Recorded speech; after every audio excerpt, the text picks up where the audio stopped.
ఓం శ్రీ కల్కి అగస్తీసాయ నమో నమః.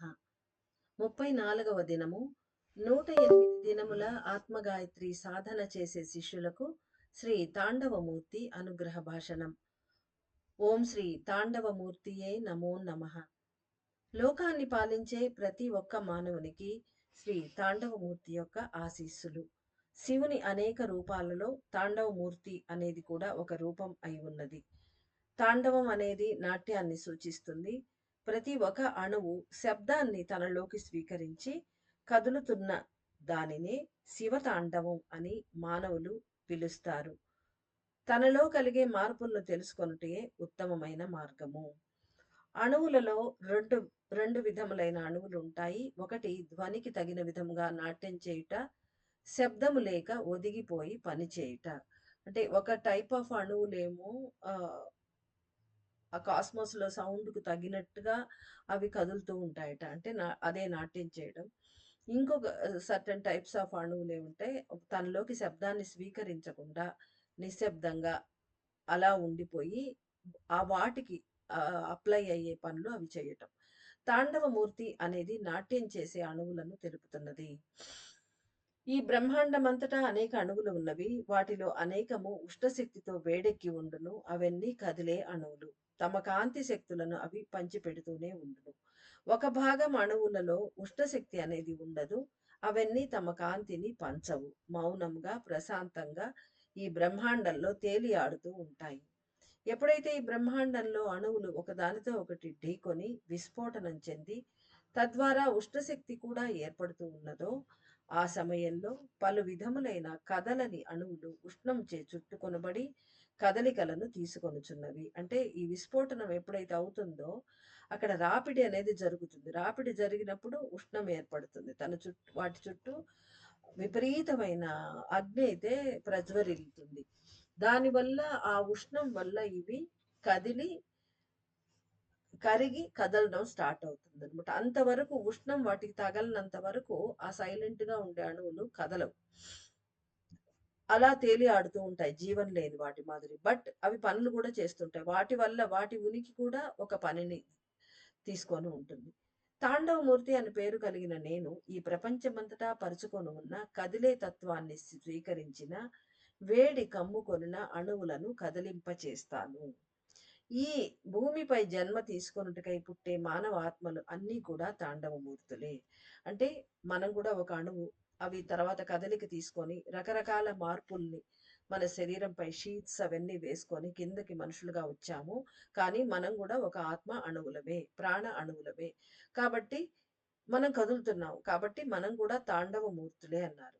ఇప్పుడు ఈ పారాగ్రాఫ్ తర్వాత మనకు పైన చెప్పిన లోకాన్ని పాలించే ప్రతి ఒక్క మానవునికి తాండవమూర్తి యొక్క ఆశీస్సులు అని ఎందుకు అన్నారు అని మనకు అర్థమవుతుంది. ఎప్పుడైతే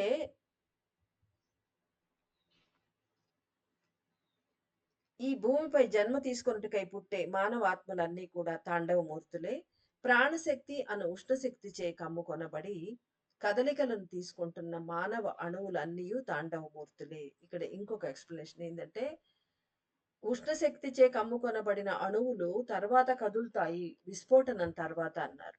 అదే విధంగా సృష్టి జరుగుతున్నప్పుడు ప్రాణశక్తి విడిగా పోయి మన నిండా ప్రాణశక్తి నిండిపోతుంది. అప్పుడే మనం వెచ్చబడి ప్రాణం ఉన్న వాళ్ళ శరీరం వేడిగా ఉంటుంది. అది మనకు తెలుసు. కాబట్టి వెచ్చబడి ప్రాణశక్తి ద్వారా మనం కదులుతాం.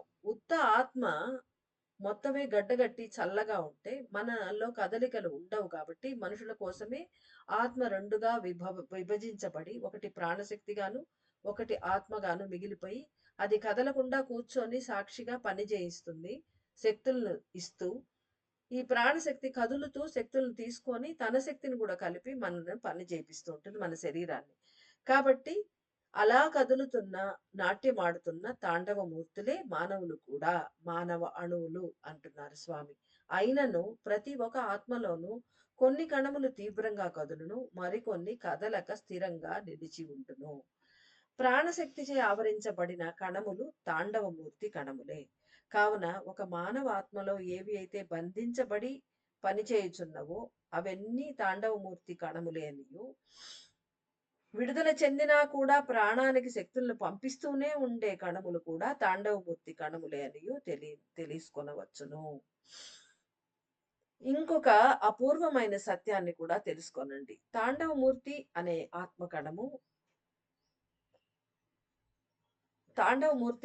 ఆత్మకణము పాదరస కణముల పేరునే స్వీకరిస్తున్నది. అంటే ఇది చుట్టి చెప్పినట్టుంది ఈ సెంటెన్స్. నాకర్థమైందేంటంటే పాద ఇది ఈ తాండవమూర్తి కణం itself is a mercury soul particle. కాబట్టి ఆత్ తాండవమూర్తి అనే ఆత్మకణము పాదరస కణముల పేరునే స్వీకరిస్తున్నది అంటున్నారు. అంటే ఈయన కూడా శివాంశ అని మనం అనుకోవాలిక్కడ. అయితే వాటిలో కదిలే తత్వాన్ని కట్టుబాటు చేసి కాంతి శక్తులు అనే ఇంధనములను ఎలా ప్రసాదించాలి అనే పద్ధతులను వివరించి చెప్పే ఒక ఉన్నతమైన అణువే అన్ని తాండవ కణములకు నాయకుడు. ఇప్పుడిక్కడ తేలిందేందంటే మానవులు కదులుతున్నారు. వాళ్ళలో అణువులు అవి కూడా తాండవమూర్తులే అని అన్నారు. అంటే మనం ఒక అణువుగా భావించబడినప్పుడు మనం కూడా తాండవమూర్తులే అంటున్నారు. అవతల ప్రాణానికి శక్తులు పంపిస్తూ ట్రాప్ అయ్యుండే కణాలు అవి కూడా పనిచేస్తున్నాయి కాబట్టి అవి కూడా తాండవమూర్తులే. ఆ తర్వాత రిలీజ్ అయిన తర్వాత కూడా బయటకొచ్చి లైట్ బ్రిడ్జ్ నుంచి కూడా లేదు లోపలే కపాల ద్వారం దగ్గర నిలబడి కూడా శక్తులను ప్రాణానికి ఇస్తూ ఉండే అవి కూడా తాండవమూర్తి కణాలే అని చెప్పారు స్వామి. కాబట్టి ఈ అన్నిటికీ నాయకుడు ఈయన. ఎలా అంటే అవి కదులుతూ ఉన్న కొన్ని పాదరస కణాలను వాటి తత్వాన్ని ఈయన కట్టుబాటు చేస్తాడట. అంటే ఎక్కడ అక్కర్లేదు వాటిని కట్టుబాటు చేసి కంట్రోల్ పెట్టి తన నుంచి రిలీజ్ అయ్యే కాంతి శక్తులు ఏవైతే ఉన్నాయో వాటిని ఇంధనంగా ప్రాణానికి ఇస్తూ ఉన్నాయి ఇవి. అవి ఏ విధంగా ఇవ్వాలి? హౌ టు ఆహ్, సప్లై అనేది దాన్ని నేర్పిస్తాడట. ఆ పద్ధతులన్నీ వివరించి చెప్పే ఒక ఉన్నతమైన అణువే అన్ని తాండవ కణములకు నాయకుడైన ఈ తాండవమూర్తి. శివుడు శక్తి నాట్యం చేయటం వల్ల ఈ భూమి యొక్క కదలిక సక్రమంగా నడుస్తుంది. మనం ఏ పురాణాలు తీసుకున్నా ఎక్కడైనా డ్రామాలు, సినిమాలు దేంట్లో చూసినా శివుడు శక్తి ఎప్పుడు కైలాసం చూపించగానే డాన్స్ ఏస్తున్నట్టు చూపిస్తారు. అది ఎందుకు చూపిస్తారంటే ఇదే అన్నమాట. వాళ్ళిద్దరి నాట్యం వల్లనే ఈ భూమి అనేది భ్రమణం జరుగుతున్నది. మన ప్రాణుల కదలిక, భూమి కదలిక సక్రమంగా నడుస్తుంది. అంటే ఆ లయ, అదే లయలో ఆయన కదిలితే ఆయన రెప్లికా అయిన మనం గూడా కదులుతాం. అంటే ఆయన ఒక అణువయితే, ఆ అణువుకు తగ్గట్టుగా దాంట్లోంచి పుట్టిన మనం గూడా అదే విధంగా వైబ్రేట్ అవుతున్నాం. ఎప్పుడు మనము ఆ వైబ్రేషన్‌కి కరెక్ట్‌గా లేమో, ఏం జరుగుతున్నదో మనకు తెలుసు.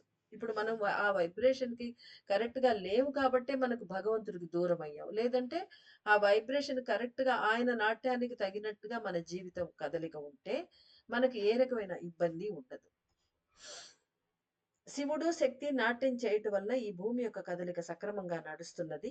దీనివల్ల ఏమి తెలుస్తున్నది? అణువుల రాపిడి అనే క్రియయే అని గ్రహించాలి. ఇక్కడ ప్రతి చోట్ల ఒక్కొక్క సెంటెన్స్ అలా వదులుతారు. అంటే ముందు చెప్పిన దానికి, తర్వాత దానికి సందర్భం లేనట్టుగా మనకు అనిపిస్తూ ఉంటుంది. సంబంధం ఉంటుంది. కానీ మనకు ఈ మేధస్సుకు అర్థం కాకుండా అంటే ఇది రహస్యమైంది. దీని వివరణ మనకు కావాలి. చాలా కావాల్సొస్తుంది.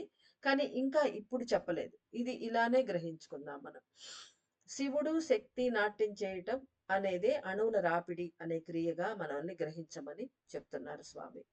శ్రీ తాండవమూర్తి అను పేరు కలిగిన ఆత్మకణము లెక్కలేనన్ని ఆత్మకణములను సక్రమంగా కదులుటకు సహాయపడును. అంటే పైన చెప్పిన విధంగా వాటికి పద్ధతులు నేర్పించి అవి సరిగా ప్రాపర్‌గా మూవ్‌మెంట్స్ వాటివి ఉండేట్టుగా ఈయన సహాయపడతారట. తాండవమూర్తి అనే కణము ఒక ప్రత్యేకమైన స్వతంత్ర తత్వాన్ని కలిగి ఉండును. నాయకత్వం వహించి పనిచేసే తాండవమూర్తి కణము ఒక మానవ ఆత్మ జన్మించిన సమయం మొదలుకొని ముక్తి పొంది పైకి వెళ్ళేంత వరకు విశ్రాంతి లేకుండా పనిచేయును అని తెలుసుకోండి. కొన్ని కణములు ఉష్ణంచే చుట్టుకొనబడి కాంతి శక్తులను వెలుగక్కే సమయంలో అంటే మన శరీరంలో ఉండే మన మెదడులో ఉండే ట్రాప్డ్ సోల్ పార్టికల్స్‌కి దగ్గరికి ఉష్ణం వస్తుంది. ప్రాణశక్తి వస్తుంది. ఉష్ణం వాటికి అందజేయబడుతుంది. అదే ఉష్ణం చుట్టుకోవడానికి. అప్పుడు ఏమవుతుంది, అవి కరిగి కాంతి బయటికి వస్తుంది ఆ సోల్ పార్టికల్స్ లో నుంచి. ఆ సమయంలో తాండవమూర్తి కణము వలెను అవి తాండవమూర్తి కణం వలె పనిచేస్తాయి అన్నమాట. విడుదల చెందిన తర్వాత కదలని తత్వాన్ని తీసుకొని ప్రశాంతంగా నెలకొని ఉండే సమయంలో వేరే నామాన్ని తీసుకొనును. ఇక్కడ బ్రీఫ్ గానే చెప్పారు. అయితే కదిలే కణములలో ఉండే ఒక ఉన్నతమైన కణము అనేది అన్ని కణములను చెరపడేలా చేసి తర్వాత విడిపించును.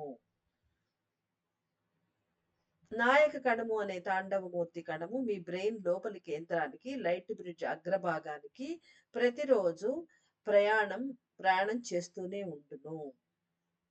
కదిలే అణువులను సరిచేసి దానికి అనుగుణమైన ఉష్ణశక్తిని అందించి తరువాత ఉష్ణశక్తి నుండి ఆ అణువును విడిపించి లైట్ బ్రిడ్జ్ అగ్రభాగానికి చేర్చును. అంటే ఇక్కడ ఈ పారాగ్రాఫ్ లో ఏం అర్థం చేసుకోవాలి? కదిలే కణములలో ఉండే ఒక ఉన్నతమైన కణము అనేది అంటే తాండవమూర్తి తన గురించే చెప్తున్నాడు ఇండైరెక్ట్ గా. అన్నిటినీ చెరపడేలాగా చేసి, అంటే ఇవి బంధింపబడే దాంట్లో కూడా ఈయన హ్యాండే ఉందన్నమాట. అంటే ప్రాణశక్తి పని అది. అప్పుడు ప్రాణశక్తికి సహాయం చేసేది ఈయనే. చెరపడేలా చేసి తర్వాత వాటిని విడిపిస్తుంది. నాయక కణము అనే తాండవమూర్తి కణము మీ బ్రెయిన్ లోపలి కేంద్రానికి, తర్వాత లైట్ బ్రిడ్జ్ అగ్రభాగానికి ప్రతిరోజు ప్రయాణిస్తూ, అంటే అవిశ్రాంతిగా ఆయన పని చేస్తూనే ఉంటాడనమాట. దేనికి చేస్తాడంటే ఈ కదులుతున్న అణువులు, మన లోపల కదులుతూ ఉండే అణువులు, పని చేస్తూ ఉండే అణువుల్ని వాటిని సరిపరిచి వాటికి కావలసిన ఉష్ణశక్తిని అందించి, ఉష్ణశక్తి అందించాక అవి శక్తులను వెలువడిస్తాయి. వెలువరిచ్చిన తర్వాత మళ్ళీ వాటిని ఆ ఉష్ణశక్తిని దాని నుంచి తీసేయాలి. అంటే ఉష్ణశక్తి ఆ చుట్టూ ముట్టేస్తుంది వాటిని, ఆ పార్టికల్స్‌ని, కణాల్ని, ఆత్మ కణాల్ని. వాటి నుంచి విడిపించి ఉష్ణశక్తి నుంచి మళ్ళీ వాటిని తీసి లైట్ బ్రిడ్జ్ అగ్రభాగానికి తీసుకుపోయి అక్కడ చేరుస్తుంది. అందుకని ఈ కేంద్రంలో ఉండే సోల్ పార్టికల్స్ దగ్గరికి వెళ్ళడం, ఈ పనులంతా చేసి వాటిని తీసుకెళ్ళి మళ్ళీ లైట్ బ్రిడ్జ్ ఎడ్జ్‌కి వెళ్ళడం, ఈ పని ఆయన చేస్తూనే ఉంటారన్నమాట. ఒక ఆత్మకణము బంధింపబడుటకు, విడిపడుటకు జీవాణువుతో కట్టివేసుకొని మరలా విడిపించుకొని పనిచేసేదే ఒక తాండవమూర్తి కణము అయి ఉన్నది. ఇదే పైన చెప్పారు. దానికి ఉష్ణం చుట్టబడిన అణువులు అంటే ఆ ఉష్ణం ఎక్కడి నుంచి వస్తుంది? జీవాణువు దగ్గరతో ఈయన కట్టేసుకొని ఆ ఉష్ణశక్తిని తను తీసుకొని వాటికి ఆ సప్లై చేస్తూ ఉన్నాడు అనమాట. కాబట్టి ఒక ఆత్మకణం బంధింపబడుటకు, విడిపడుటకు 2 పనులు ఇక్కడ. దాంట్లో దానికి ఏం చేస్తున్న, జీవాణువుతో కట్టివేసుకొని మరలా విడిపించుకొని, ఈ 2 పనులు జరుగుతున్నాయి. పని చేసేదే ఒక తాండవమూర్తి కణమై ఉన్నది. అంటే బంధించబడేదానికి కట్టేసుకుంటున్నాడు, ఉష్ణశక్తి సప్లై చేయడానికి కోసం. విడిపడుటకు అంటే దా ఆ సోల్ పార్టికల్స్ ని అక్కడి నుంచి ఆ ఉష్ణశక్తిలోంచి తీసేసి లోపల నుంచి చేసేదానికి, ఆ బంధనంలో నుంచి సోల్ పార్టికల్ విడుదల చేసేదానికి జీవాణువు నుంచి విడిపించుకుంటాడు ఈయన. ఆ తర్వాతే అవి విడిపడతాయట. ఇంత ప్రాసెస్ జరుగుతుంది. మనకు స్టెప్ బై స్టెప్పే సమాచారం అందుతుంది. కాబట్టి పాత మెసేజ్‌లకు వెళ్ళాలి. ఈ మెసేజ్ ఇప్పుడు ఇది వినంగానే పాత మెసేజ్‌లు ఎక్కడి నుంచి, మన ఆత్మలింగ మెసేజెస్ దగ్గర నుంచి వెళ్ళాలి. వెళ్తేనే పూర్తిగా అర్థమవుతుంది. ఎవరికైతే ఇది పూర్తిగా గ్రహించాలా, ఈ జ్ఞానాన్ని పూర్తిగా తీసుకోవాలని ఎవరైతే అనుకుంటారో కాలభైరవుడి మెసేజ్ దగ్గర నుంచి స్టార్ట్ చేసుకోవాలి. చేసుకొని ముఖ్యంగా ఆత్మ లింగ పూజలో మనకు ఈ సోల్ పార్టికల్స్ అన్నీ వచ్చాయి. ఒక్కొక్క సోల్ పార్టికల్ మన శివుడి ఆత్మలో నుంచి, మన ఆత్మలో నుంచి విడుదలయ్యేటప్పుడు వాటి తత్వం మనకు చెప్పారు. అవి ఏ విధంగా మనల్ని రక్షిస్తాయి, మన లోపల ఏ పని చేస్తాయి, అది చాలా బ్రీఫ్‌గా ఉంటుంది. అది చాలా తక్కువ సమాచారం కానీ కీ సమాచారం. ఆ సమాచారాన్ని అందుకొని ఇక్కడిది అప్లై చేసుకొని పూర్తిగా అవగాహన చేసుకోవాల్సొస్తుంది. అప్పుడు కూడా పూర్తిగా అర్థం కాదు. వీటి పనులు పూర్తిగా ఇంకా మనకు చెప్పబడలేదు. ఇదే ఎక్కువ. ఇది అర్థం అయ్యాక మళ్ళీ చెప్తారు వాళ్ళు. కొంచెం కొంచెంగా రిలీజ్ చేస్తారు. ప్లస్ తిరిజ్ఞానం బుక్ కూడా చదువుకోవాలి. కాబట్టి శ్రీచక్ర ధ్యాన సాధన చేసే వారందరూ శ్రీ తాండవమూర్తి చేసే పనులను బాగా తెలుసుకోవాలి. ఎందుకంటే దేవతలందరూ సంక్షేపించుటకు సహాయపడేది శ్రీ తాండవమూర్తియే అయి ఉన్నారు. అంటే ఈ అమ్మలందరూ స్త్రీ శక్తులు. స్త్రీ దేవతలందరూ సంక్షేపణ చెందుతున్నారు. వాళ్ళకి సహాయపడేది కూడా ఈయనేట. ఇప్పుడు ఆ పనే కదా మనం చేయడం. కాబట్టి మనం బాగా తెలుసుకోవాలి అంటున్నారు ఆయన. ఒక ఘడియ కాలం వరకు గాయత్రి మంత్రాన్ని అంటే దీప గాయత్రి మంత్రాన్ని ఉచ్చరించిన పిమ్మట మీ శిరస్సులో తగ్గుతున్న ఉష్ణశక్తిని, విస్తరించే అయస్కాంత శక్తిని బాగా తెలుసుకొనుటకు ప్రయత్నించండి. అన్నిటినీ కలిపి పెనవేయు శ్రీ తాండవమూర్తి కణమును తెలుసుకొనుటకు ప్రయత్నించండి. ఈ సమయంలో మీ శిరస్సులో కరిగి కలియుటకు ప్రయత్నిస్తున్న నేను కరిగే పాదరసమును కాను అని మీరు తెలుసుకోవాలి. అంటే కరిగి దానికి ప్రయత్నిస్తున్నాను అని అంటున్నారు. మళ్ళీ నేను కరిగే పాదరసాన్ని కాను అని కూడా అంటున్నారు. ఏ ఒక దేవి నన్ను కరిగించలేదు. ఒక్కొక్క జన్మలోనూ తీవ్రమైన కదలికలు తీసుకునే నేను అత్యంత కరిగిన స్థితిలోనే నిలిచి ఉంటాను. ఎందుకంటే ఈయన పని వేరేగా ఉన్నది. అణువులతోటి ఆ సోల్ పార్టికల్స్ తోటి పని చేస్తున్నాడు కాబట్టి ఈయన పని ప్రత్యేకంగా ఉంది కాబట్టి ఈయన రూలింగ్ కణం కాబట్టి ఈయన కరిగే ఉన్నాడు. లేదంటే గడ్డగట్టి కూర్చో ఉంటే పని చేయలేడు కదా! అందుకని ముందు నుంచే ఈయన కరిగిన కణం. కాబట్టి ఆ పనులలో ఈయన యాక్టివ్‌లీ పార్టిసిపేటింగ్. మన జన్మ ఒక్కొక్క జన్మలోను అంటే మన జన్మ. ఆ జన్మలో మొదలుపెట్టినప్పటి నుంచి ఈయన తీవ్రమైన కదలికలు ఉన్నాడు కాబట్టి కరిగిన స్థితిలో ఉంటాడు. కావున నేను కరిగి రక్తంలో కలియటలేదు అనియు, దానికి బదులు నేను గడ్డకట్టనారంభిస్తాను అని తెలుసుకోవాలి. ఈ లైన్ జాగ్రత్తగా అర్థం చేసుకోవాలి. నేను కరిగి రక్తంలో కలియటం లేదు, గడ్డగట్టాను అని ఎందుకు అంటున్నాడంటే, ఇప్పుడు మామూలుగా అయితే కరిగిన స్థితిలోనే ఆయన పని చేస్తున్నాడు. అది రక్తంలో కలుస్తాడో కలవడో మనకు తెలీదు, చెప్పలేదు. కానీ అణువులతోటి ఈయన చేసే లావాదేవీలు, ఆ పనులు అవన్నిటికి ఈయన కరిగిన మోల్టన్ స్టేట్‌లోనే ఉంటాడు. అయితే ఇప్పుడు గడ్డ కడతాను అని ఎందుకు అంటున్నా అంటే, ఇప్పుడు శ్రీచక్ర ధ్యాన సాధనలో గడ్డ కట్టిన ఆత్మ కణాలన్నీ కరుగుతున్నాయి. ఆన్ ద కాంట్రరీ ఈయన గడ్డ కట్టడం స్టార్ట్ అవుతాడు. అంటే ఇప్పుడు ప్రాసెస్‌ని బట్టి అని మనం అర్థం చేసుకోవాలి ఇక్కడ. శ్రీ తాండవమూర్తి అను ఆత్మకణము ఎప్పుడూ కరిగియే నిలిచి ఉండును. మీ ఆఖరు జన్మలో అన్ని ఆత్మకణములు విడిపడే సమయంలో గడ్డకట్టనారంభించును. తాండవం చేయని స్థితిలో కదలిక ఉండదు. ప్రాణము మనసు సంక్షేపించినచో ఆత్మ కూడా విడుదల చెందును.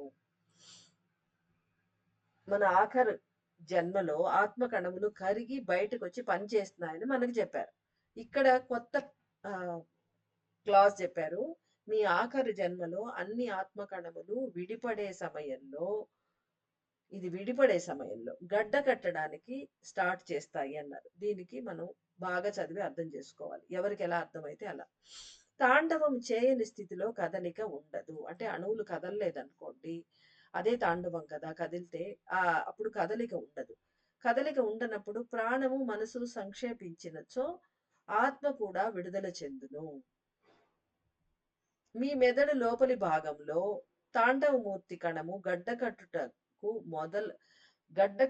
మొదలగుటను బాగా తెలుసుకొనగలరు. అంటే ఇక్కడ మనం ఏం అర్థం చేసుకోవాలంటే, మీ ఆఖరి జన్మలో అన్ని ఆత్మ కణములు విడిపడే సమయంలో నేను గడ్డ కట్టనారంభిస్తాను. అది ఇక్కడ అర్థం చేసుకోవాలి. అంటే తాండవమూర్తి కణము గడ్డ కట్టనారంభించును. అది చెప్పలేదు వివరంగా. ఇక్కడ మనం అది అలా అర్థం చేసుకోవాలి. ప్రాణము, మనసు సంక్షేపించినచో ఇప్పుడు జరిగేది అదే. ఆత్మ కూడా విడుదల చెందును. అంటే ఆత్మ కణాలన్నీ ఒకటోటి రిలీజ్ అవుతున్నాయి కాబట్టి ఆత్మ ముక్తి పొందుతుంది. మీ మెదడు లోపలి భాగంలో తాండవమూర్తి కణము గడ్డకట్టుట మొదలగుటను బాగా తెలుసుకొనగలరు. అయితే అది ఎలా తెలుసుకోగలరు అంటే, చాలాసేపు కదలక మెదలక ఉండే తత్వము మీలో పెరుగును. అంతేకాక మనసు ఒదిగిపోవుటను, ఆలోచనలు తగ్గిపోవుటను గమనించవచ్చును. ఇది ఫిజికల్‌గా జరిగేది. మనం అలా చాలాసేపు కూర్చోగలిగే తత్వం మనలో వస్తున్నది అంటే, ఇది తాండవమూర్తి కణం గడ్డ కట్టడం స్టార్ట్ అయింది. అందువల్ల మనలో అలాంటి తత్వం, మనం మామూలుగా విపరీతంగా కదులుతాం. మన ఆలోచనలు, మనసు ఎక్కడెక్కడో తిరుగుతూ ఉంటుంది. కానీ అదంతా ఫ్రీజ్ అయిపోవడం మనం నోటీస్ చెయ్యొచ్చట. మనం అది ఈజీగా కనుక్కోవచ్చు అని చెప్తున్నాడు Swami. The vigorous treatment of Shri Tandavamurthy mercury particle eliminates the active energy from each soul particle in order to ooze out the liquid glacial form to recollect the remaining energy of each soul particle after their survival. The Tandavmurti soul particle has a unique technique called vigilance. The form of Tandavmurti mercury particle itself is liquid. It means itself, it is in liquid form. So it is just pours a drop of its own mercury to each and every active soul particle at, at last and finally it sucks the remaining magnetic energy from released soul particle and rejoins them into the light bridge. వాటిలో నుంచి ఆ magnetic ఎనర్జీని ఎక్స్ట్రాగా ఉండేదంతా పైన చెప్పుకున్నట్టుగా అదంతా తీసేసుకుంటుంది. First తనలో నుంచి ఒక కరిగిన ఒక మర్కురీ డ్రాప్ని దాంట్లో పెట్టి వాటికి ఏది లోపల జరగాలదంతా జరుగుతుంది. ఇక్కడ యూనిక్ టెక్నిక్ కాల్డ్ విజిలెన్స్ అంటే వాటిని పూర్తిగా తన పర్యవేక్షణలో పెట్టుకో ఉంటుంది. వాటిని చూసి ఎప్పుడు ఏది కావాలో అది చేస్తుంది. అదే విజిలెన్స్ అనే technique.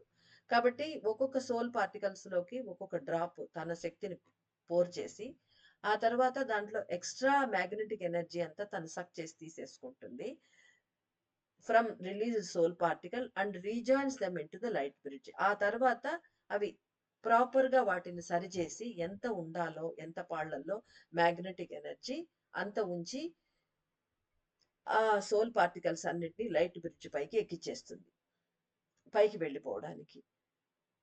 It recollects the remaining mercury energy from each released soul particle at the same time get back its own drop of liquid mercury. ఆ పంపించే ముందు వాటిలో ఉండే శక్తిని సక్ చేసేటప్పుడే తను ఇచ్చిన ఆ కాంట్రిబ్యూట్ చేసిన లిక్విడ్ ఎనర్జీ మెర్కురీ డ్రాప్ ని ఎనర్జీని అది తను వాపస్ తీసేసుకొని వాటిని పంపిస్తుందట. అది దీనిలోని గూఢార్థములను గ్రహించాలి. అన్ని సమయాలలో అన్ని వైపులా కదులుతూ ఉండే అణువులను గమనిస్తూ వాటి పని పూర్తయిన వెంటనే ఆ అణువుల లోపల నిక్షిప్తమై ఉన్న అయస్కాంత శక్తిని ఆకర్షించి పొంది వాటికి విశ్రాంతి ఇచ్చుట అనేది తాండవమూర్తి అనే శివ శక్తి యొక్క పని అయి ఉన్నది. శ్రీచక్ర ధ్యాన సాధన చేసేవారి శిరస్సులో నేను కలిసిపోయి నిలిచి ఉంటాను. కదులుతూ ఉండే ఆత్మకణాలన్నిటిలోనూ ఉన్న సమృద్ధిగా ఉన్న శక్తులను ఆకర్షించి గ్రహించి నాతో కలుపుకుంటాను. మీ శిరస్సులలో అంటే సమృద్ధిగా ఉన్న శక్తులు ఇవి సరఫరా చేయకుండా వాటిలోంచి ఈయన తీసేసుకుంటాడు ఇంకా. ఎందుకంటే ఇప్పుడు కాలం మారింది.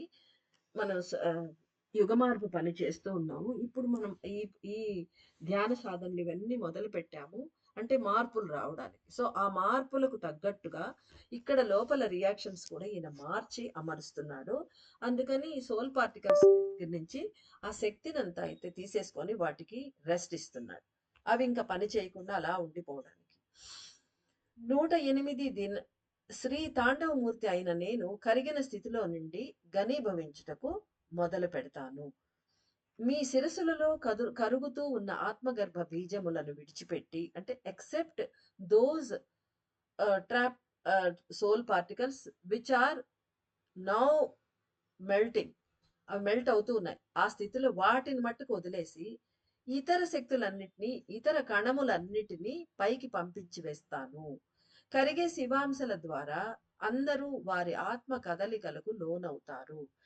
అంటే మన లోపల కరుగుతూ బయటకు వస్తున్న శివాంశల ద్వారా మన సోల్ కదిలేదనేది మనం ఫీల్ అవుతామట. అంటే వి అండర్గో ఆల్ దీస్ థింగ్స్. ఆత్మ కదలికలకు ఆ వైబ్రేషన్స్ మనం వి అండర్గో దోస్ వైబ్రేషన్స్. సో భౌతిక కదలికలు తగ్గి దీనివల్ల ఏం జరుగుతుంది? భౌతికమైన కదలికలు తగ్గి ఆంతరంగ కదలికలు పెరుగును. ఎందుకంటే ఆత్మ కదులుతోంది, ఆ వైబ్రేషన్స్ మనకు తెలుస్తాయి అంటున్నారు. కాబట్టి లోపల విపరీతంగా చర్యలు జరుగుతున్నాయి కాబట్టి అవి పెరుగుతాయి. భౌతికమైన కదలికలు మనం స్టాప్ అయిపోతాం ఆటోమేటికల్లీ. లోపల ఇన్నర్ సెల్ఫ్ తో కనెక్షన్ అయిపోగానే బయట మనం ఏదో తిరుగుతాం కానీ వాటికి అంత ప్రాముఖ్యత ఇవ్వం మనం. లోపల జరిగే కదలికలే వెలుపలి కదలికలుగా రూపొందును. అంటే ఇకపై ఆ లోపల జరిగే కదలికలే వెలుపలి మనం భౌతిక జీవితంలో వాటి రిఫ్లెక్షన్ ఏదైతే ఉందో అది మన మీద పడుతుంది.